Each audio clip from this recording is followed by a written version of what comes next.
Орал қалалық мәдениет және тілдер дамыту бөліміне қарасты Мәдени ағарту бірлестігі мемлекеттік коммуналдық қазыналық кәсіпорын мекемесі 92 жылы құрылған.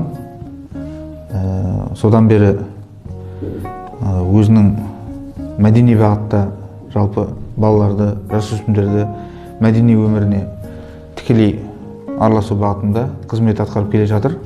2020 жылы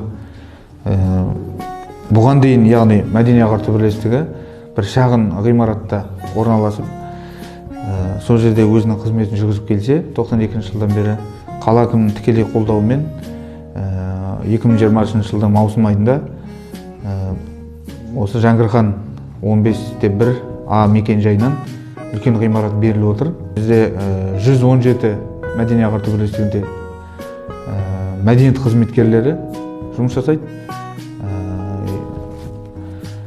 Жалпы техникалық қызметкерлермен қоса 155 адам штаттық кестеге сәйкес жұмыс атқарады.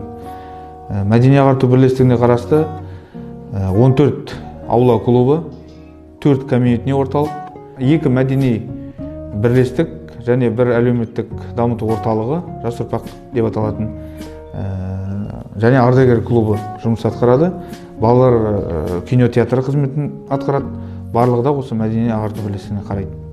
Бұл клуб тек қана балаларға арналған емес бұл. Бұл да ардагерлерге арналған бөлмеде бар. Ардагерлер келіп осында шахмат, шашка, газет журнал оқиды, шахмат, шашка ойнайды, өздерінің босақтарын өткізеді. Бұнда дене шынықтыруға да болады, ана жақта беговой дорожка бар. Іші жарық, кең, барлық жағдай жасалған. Ардагерлер де келіп осыдан уақыттарын өткізеді. Енді бәйтерек аула клубы тек қана Зачаганск емес, қалада көптеген жарыстарға қатысып жүлделі орындар алып жүрген клуб. Оларға еңбекте табыс тілейміз.